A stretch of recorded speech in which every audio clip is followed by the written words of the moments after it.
Note ನಿಷೇಧಕ್ಕೆ ಇವತ್ತು 30ನೇ ದಿನ ಅಂದರೆ ಒಂದು ತಿಂಗಳು. ನವೆಂಬರ್ 8ರಂದು ಪ್ರಧಾನಿ ನರೇಂದ್ರ ಮೋದಿ ಘೋಷಿಸಿದ್ದ ಚಾರಿತ್ರಿಕ ಕ್ರಮಕ್ಕೆ ಒಂದು ತಿಂಗಳು ಸಂದಿದೆ.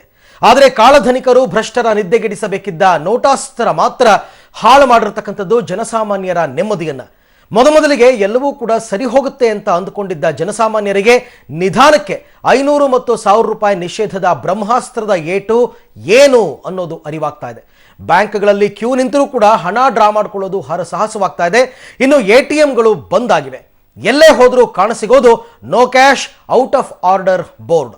ದುಡ್ಡು ಸಿಗೋ ಬೆರಳೆಣಿಕೆಯ ಎಟಿಎಂಗಳಲ್ಲಿ 2000 ರೂಪಾಯಿ ನೋಟ್ ಬಿಟ್ಟರೆ ಬೇರೆ ಸಿಗ್ತಾ ಇಲ್ಲ. ಉತ್ತರ, ದಕ್ಷಿಣ, ಪೂರ್ವ, ಪಶ್ಚಿಮ ಎಲ್ಲೇ ಹೋದರೂ ಕೂಡ ಸದ್ಯ ಕಾಣಸಿಗೋ ಸ್ಥಿತಿ. ನಗರ, ಗ್ರಾಮೀಣ, ಹಳ್ಳಿ, ಮಧ್ಯಮ ಮತ್ತು ಬಡವರ್ಗದ ಜನತೆಗೆ ನೋಟಾಸ್ತ್ರ ಏಟಿಗೆ ನರಳುತ್ತಾ ಇದ್ದಾರೆ. ದೇಶಕ್ಕೆ ಒಳ್ಳೆಯದಾಗೋದಾದರೆ ಎಲ್ಲ ಓಕೆ ಅಂತಿದ್ದ ಜನಸಾಮಾನ್ಯ ಈಗ ಹೇಳೋದು ಏನು? ಪ್ರಧಾನಿ ನರೇಂದ್ರ ಮೋದಿ ತೆಗೆದುಕೊಂಡ ನಿರ್ಧಾರದ ಬಗ್ಗೆ ಜನಸಾಮಾನ್ಯರಲ್ಲಿ ಇದ್ದ ಅಭಿಪ್ರಾಯ ಈಗ ಬದಲಾಗಿದೆಯಾ? ಈ ಎಲ್ಲ ಅಂಶಗಳ ಬಗ್ಗೆ ಇವತ್ತು ಇಡೀ ದಿನ ನಿಮ್ಮ ಪಬ್ಲಿಕ್ ಟಿವಿ ಸಾಕ್ಷಾತ್ ವರದಿಯನ್ನ ಮಾಡ್ತಾ ಇದೆ.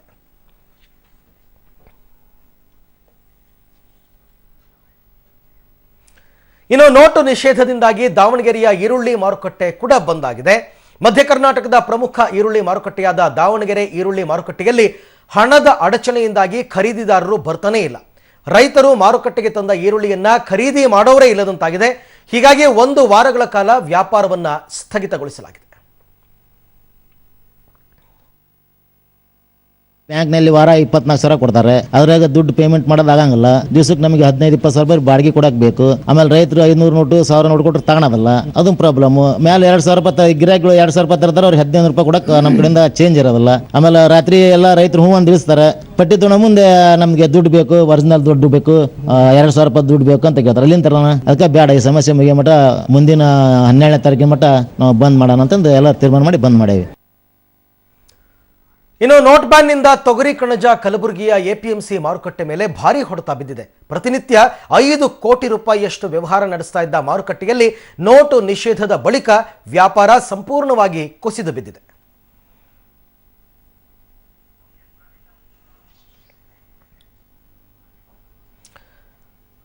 ಈ ಬಗ್ಗೆ ಮತ್ತಷ್ಟು ಮಾಹಿತಿಯನ್ನ ಪಡೆಯೋಣ. ನಮ್ಮ ಪ್ರತಿನಿಧಿ ಪ್ರವೀಣ್ ರೆಡ್ಡಿ ನಮ್ಮ ಜೊತೆ ಇವಾಗ ನೇರ ಸಂಪರ್ಕದಲ್ಲಿದ್ದಾರೆ. ಸೊ ಪ್ರವೀಣ್, ನಿಜ ತೊಗರಿ, ಕಣಜ ಅಂತ ಹೇಳಲಾಗುತ್ತೆ ಕಲಬುರಗಿಯನ್ನ. ಸೊ ಎಪಿಎಂಸಿ ಮಾರುಕಟ್ಟೆಯಲ್ಲಿ ಈಗ ಚಿಲ್ಲರೆ ತೊಂದರೆಯಿಂದಾಗಿ ಆಗಿರ್ತಕ್ಕಂಥ ಸಂಕಷ್ಟ ಅಲ್ಲಿನ ರೈತರು ಮತ್ತೆ ಕೊಂಡುಕೊಳ್ಳುವವರು ಏನ್ ಹೇಳ್ತಾರೆ ಪ್ರವೀಣ್? ಹೌದು ಅರವಿಂದ್, ಈಗಾಗಲೇ ತೊಗರಿ ಕಣಜ ಅಂತಾನೆ ಫೇಮಸ್ ಆಗಿರುವಂತಹ ಕಲಬುರಗಿಯಲ್ಲಿ ಈ ಬಾರಿ ಒಂದು ತೊಗರಿ ಖರೀದಕ್ಕೆ ಕೇಂದ್ರಕ್ಕೆ ಎಲ್ಲೋ ಒಂದ್ ಕಡೆ ಸಂಪೂರ್ಣವಾಗಿ ಹಿನ್ನಡೆಯಾಗಿದೆ ಅಂತ ಹೇಳ್ಬೋದು. ಯಾಕಂದ್ರೆ ರೈತರು ಮಾರುಕಟ್ಟೆಗೆ ಬರೋಕೆ ಹಿಂಜರಿತಾ ಇದ್ದಾರೆ. ಯಾಕಂದ್ರೆ ಪ್ರಮುಖವಾಗಿ ಅಡತ್ ಮಾಲೀಕರು ಅವರಿಗೆ ಹಣವನ್ನು ಕೊಡಲು ಅವ್ರ ಬಳಿ ಕೂಡ ಹಣ ಇಲ್ಲ. ಇನ್ನು ಚೆಕ್ ಮುಖಾಂತರ ಹಣ ಕೊಡೋಕೆ ಏನಾದ್ರೂ ಹೋದ್ರೆ ಅವ್ರಿಗೂ ಚೆಕ್ ಮುಖಾಂತರ ಬೇಡ, ನಮಗೆ ಅಕೌಂಟ್ ಅಲ್ಲಿ 0 ಬ್ಯಾಲೆನ್ಸ್ ಇದೆ, ಒಂದ್ ವೇಳೆ ಏನಾದ್ರೂ ಕೊಟ್ಟಿದ್ದೆ ಆದ್ರೆ ಪ್ರತಿ ತಿಂಗಳು ಕೇವಲ 10,000 ರೂಪಾಯಿ ಮಾತ್ರ ಡ್ರಾ ಮಾಡ್ಕೊಳ್ಬೇಕಾಗತ್ತೆ ಅಂತ ಕೆಲವು ರೈತರು ಹೇಳಿದ್ರೆ, ಇನ್ನು ಕೆಲವು ರೈತರು ಹೇಳೋ ಪ್ರಕಾರ ನಮ್ಮ ಬಳಿ ಅಕೌಂಟ್ ಇಲ್ಲ, ಹೀಗಾಗಿ ಹಣನೇ ಕೊಡಿ ಅಂತ ಹೇಳ್ತಾ ಇದ್ದಾರೆ. ಹೀಗಾಗಿ ಎಲ್ಲೋ ಒಂದ್ ಕಡೆ ತೊಗರಿ ಕಣಜ ಸಂಪೂರ್ಣವಾಗಿ ಈ ಬಾರಿ ಈ ಒಂದು ಯಾವ ರೀತಿಯಾದಂತಹ ಒಂದು ಪ್ರಮಾಣದ ಅಂದ್ರೆ ಸುಮಾರು ಈ ಒಂದು ಪ್ರತಿ ಬಾರಿ ರಾಶಿ ಸಂದರ್ಭದಲ್ಲಿ ಸುಮಾರು 500 ಕೋಟಿ ರೂಪಾಯಿಗೂ ಹೆಚ್ಚು ಒಂದು ವ್ಯವಹಾರ ಆಗ್ಬೇಕಾಗಿತ್ತು. ಆದ್ರೆ ಈ ಬಾರಿ ಸದ್ಯ ಈಗ ಯಾವುದೇ ರೀತಿಯಾದಂತಹ ಒಂದು ವ್ಯಾಪಾರ ಇಲ್ಲಿ ನಡೀತಾ ಇಲ್ಲ ಅಂತಾನೆ ಹೇಳ್ಬೋದು. ಯಾಕಂದ್ರೆ ಸಂಪೂರ್ಣವಾಗಿ ವ್ಯಾಪಾರ ಸ್ಥಗಿತ ಆಗಿದೆ. ಈ ಕುರಿತು ಮಾತಾಡಲು ಅಡತ್ ಮಾಲೀಕರು ಮತ್ತು ಅವರ ಸಂಘದವರು ನಮ್ಮೊಂದಿಗೆ ಇದ್ದಾರೆ. ಸರ್, ಈಗ ಈ ಬಾರಿ ಈ ಒಂದು ನೋಟ್ ಬ್ಯಾನ್ ನಿಂದ ಪ್ರಮುಖವಾಗಿ ನಿಮ್ಮ ಒಂದು ಅಡತ್ ವ್ಯಾಪಾರಿಗಳಿಗೆ ಏನ್ ತೊಂದರೆ ಆಗ್ತಾ ಇದೆ? ಇಡೀ ವ್ಯಾಪಾರ ವಹಿವಾಟು ಇವತ್ತು ನಿಂತು ಹೋಗಿದೆ. ಯಾಕಂತಂದ್ರೆ ಇವತ್ತು ನಮ್ಮ ದೇಶ ಪ್ರಧಾನಮಂತ್ರಿಯವರು ತೆಗೆದುಕೊಂಡಂತ ಒಂದು ದಿಟ್ಟ ನಿರ್ಧಾರ, ಆದ್ರೂ ಒಳ್ಳೆ ದೇಶಕ್ಕಾಗಿ ನಿರ್ಧಾರ ತಗೊಂಡಿದ್ದಾರೆ. ಆದರೆ ನಾವು ಎಲ್ಲ ವ್ಯಾಪಾರ ವತಿಯಿಂದ ನಾವು ಸ್ವಾಗತಿಸ್ತೇವೆ. ಆದರೆ ಸಮಸ್ಯೆ ಏನಾಗ್ತಾ ಇದೆ? ಆದರೆ ಅವರು ತೆಗೆದುಕೊಂಡಂತ ರೀತಿ ಒಂದು ತಪ್ಪಾಗಿದೆ ಅಂತ ನಾನು ಹೇಳ್ತಾ ಬಯಸ್ತೇನೆ. ಯಾಕೇನಾಗಿದೆ? ಯಾಕಂತಂದ್ರೆ ಇವತ್ತು ರೈತರು ತಂದಂತ ಮಾಲು ಇವತ್ತು ಅವರು ಮಾರಾಟ ಆದ ತಕ್ಷಣ ತಮಗೆ ಆ ಪಟ್ಟಿ ಹಣ ಸಂಪೂರ್ಣ ನಗದ ರೂಪದಲ್ಲಿ ಬೇಕು ಅಂತ ಹೇಳ್ತಾ ಇದ್ದಾರೆ. ಇವತ್ತು 100 ಚೀಲ ಒಬ್ಬ ರೈತ ತೊಗರಿ ತಂದ್ರೆ ಸುಮಾರು 6 ಲಕ್ಷ ರೂಪಾಯಿ ಆಗುತ್ತೆ. 6 ಲಕ್ಷ ರೂಪಾಯಿ ಇವರು ವಾರಕ್ಕೆ 50 ಸಾವಿರ ತಗೊಂತ ಹೇಳ್ತಾ ಇದ್ದಾರೆ. ಆ 50 ಸಾವಿರ ಕೂಡ ಬ್ಯಾಂಕಿನವ್ರು ನಮ್ಗೆ ವಾರಕ್ಕೆ 50 ಸಾವಿರ ಕೊಡ್ತಾ ಇಲ್ಲ. ಅವರು ಬ್ಯಾಂಕಿನವ್ರು ಕೊಟ್ಟಂತ ಒಂದು 20-30 ಸಾವಿರ ರೂಪಾಯಿ ಇವತ್ತು ಬರೀ ಬಾಡಿಗೆ ಕೊಡ್ಲಿಕ್ಕೆ ಸರಿ ಹೋಗ್ತಾ ಇಲ್ಲ. ಇವತ್ತು ಹಮಾಲಿ ಹಣ ಕೊಡ್ಲಿಕ್ಕೆ ಸಾಲ್ತಾ ಇಲ್ಲ. ಆದ್ರೆ ರೈತರು ತಂದಂತ ಮಾಲಿನ ಪಟ್ಟಿ ಎಲ್ಲಿಂದ ಕೊಡಬೇಕು? ನಾವು ಮಾಲ್ ತಂದು ಮಾರಾಟ ಆಗಿದೆ, ನಮ್ಮ ಪಟ್ಟಿ ಬೇಕೇ ಬೇಕು ಅಂತ ಅವರು ದಿನಾಲೂ ರೈತರಿಗೆ ಹಾಗೂ ವ್ಯಾಪಾರಸ್ಥರ ಜೊತೆ ಕಚ್ಚಾಟ ನಡೀತಾ ಇದೆ. ಸರ್, ಏನ್ ತೊಂದರೆ ಆಗ್ತಾ ಇದೆ? ನೋಡಿ, ಒಂದು ಮೊನ್ನೆ ಆಗಿದ್ದು ಒಂದು 7 ದಿನದ ಆಚೆ ಕಡೆ ಏನಾಗಿತ್ತು ಅಂದ್ರೆ ನಮ್ಮಲ್ಲಿ 13 ಚೀಲ ತೊಗರಿ ತಂದಿರೋರು. ಆ 13 ಚೀಲ ತೊಗರಿ 6,200 ರೂಪಾಯಿ ರೇಟ್ ಇತ್ತು ಅವಾಗ. ಈಗಿದೆ ಅವಾಗ ಮಾರ್ತೀನಂತ ನಾವು ಮಾರ್ತೀನಂತಂದ್ರೆ ಅವನಿಗೆ ದುಡ್ಡು ಬೇಕು, ದುಡ್ಡು ಕೊಡೋದಿದ್ರೆ ಅಷ್ಟೇ ಮಾರಿ, ಇಲ್ಲಾಂದ್ರೆ ನನ್ನ ಮಾಲ್ ಅಷ್ಟೇ ಇರಿ ಅಂತೇಳಿ ಒಯ್ದ.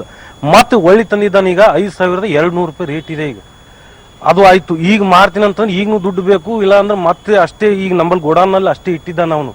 ಮಾರ್ತೀನಂತಂದ್ರೆ ಏನಂತಂದ್ರೆ ನೀವು ಮಾರ್ದ ಬಳಕ ದುಡ್ಡು ಹೆಂಗ್ ಕೊಡ್ತೀರಿ? ಆಗ ದುಡ್ಡು ಕೊಡ್ತೀವಿ. ದುಡ್ಡು ಇಲ್ಲಪ್ಪ ನಮ್ಮಲ್ಲಿ ಚೆಕ್ ಒಯ್ನಿ, ಬೇಕಾದ್ರೆ RTGS ನಂಬರ್ ಕೊಡಿ. RTGS ನಂಬರ್ ಕೊಟ್ಟರೆ ಬ್ಯಾಂಕ್ನಲ್ಲಿ ಒಳಗಡೆ ಬಿಡಲಾಗೇನಂತಾರ. ಈಗ ವಾರಕ್ಕೆ 2,000 ರೂಪಾಯಿ ತೊಗೋಬೇಕತ್ರಿ ನೀವು. ಅವ್ನಿಗೆ ನಾ ಕೂಲಿ ಆಳುಗಳಿಗೆ ಹೆಂಗ್ ಕೊಡ್ಬೇಕು? ಕೂಲಿಗಳ ಬಳಿ ಏನು ಇದು ಇಲ್ಲ, ಕಾರ್ಡ್ ಇಲ್ಲ, ಏನೂ ಇಲ್ಲ. ಅದು ಹೆಂಗ್ ಮಾಡ್ಬೇಕಪ್ಪ ಆಯ್ತು.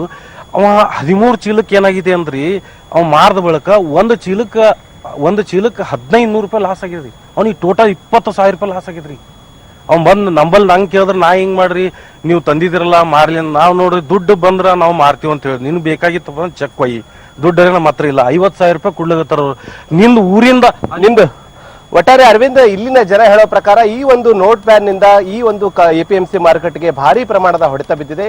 ಕೂಡಲೇ ಸರ್ಕಾರ ಎಚ್ಚೆತ್ತುಕೊಳ್ಬೇಕು ಮತ್ತು APMC ವರ್ತಕರಿಗೆ ಹೆಚ್ಚಿನ ಪ್ರಮಾಣದ ಹಣವನ್ನು ಕೊಡಬೇಕು ಮತ್ತು ರೈತರು ಮತ್ತು ಇವರ ನಡುವೆ ಏನು ವ್ಯವಹಾರ ನಡೆಯುತ್ತೆ ಅದಕ್ಕೆ ಕೆಲವೊಂದು ಎಕ್ಸ್ಕ್ಯೂಸ್ಗಳನ್ನು ಕೊಡಬೇಕು ಅನ್ನೋದೇ ಇವರ ಪ್ರಮುಖ ಆಗ್ರಹವಾಗಿದೆ. Aravind. S Praveen, thank you. ತಮ್ಮೆಲ್ಲ ಮಾಹಿತಿಗಾಗಿ ಧನ್ಯವಾದ.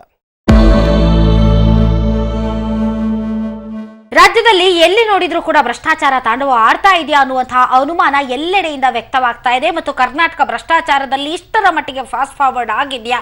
ಎಲ್ಲಿ ನೋಡಿದ್ರಲ್ಲಿ ಕಪ್ಪು ಕುಳಕಗಳು ಸಿಕ್ಕಿ ಬೀಳ್ತಾ ಇವೆ. ಇತ್ತೀಚೆಗಷ್ಟೇ IT ದಾಳಿಯಲ್ಲಿ ಚಿಕ್ಕರಾಯಪ್ಪ ಜಯಚಂದ್ರ ರೆಡ್ ಹ್ಯಾಂಡ್ ಆಗಿ ಸಿಕ್ಕಿ ಬಿದ್ದಿದ್ರು. 150 ಕೋಟಿ ರೂಪಾಯಿ ಬೇನಾಮಿ ಆಸ್ತಿ ಬಹಿರಂಗ ಆಗಿತ್ತು. ಇದೀಗ ಆ ಪಟ್ಟಿಗೆ ಮತ್ತೊಬ್ಬ KAS ಅಧಿಕಾರಿ ಸೇರ್ತಾ ಇದ್ದಾರೆ. ಅವರ ಹೆಸರು ದಿ ಗ್ರೇಟ್ ಭೀಮಾ ನಾಯಕ್. ಪ್ರಧಾನಿ ನರೇಂದ್ರ ಮೋದಿಗೆ ಗಣಿಧನಿ ಜನಾರ್ದನ್ ರೆಡ್ಡಿ ಶಾಕ್ ಕೊಟ್ಟಿದ್ದಾರೆ ಅನ್ಸುತ್ತೆ. ನೋಟು ನಿಷೇಧದ ಬಳಿಕ ಕೋಟಿ ರೂಪಾಯಿ ಮೊತ್ತದ ಹಳೆಯ ನೋಟುಗಳು ವಿನಿಮಯ ಆಗಿದ್ದಾವೆ.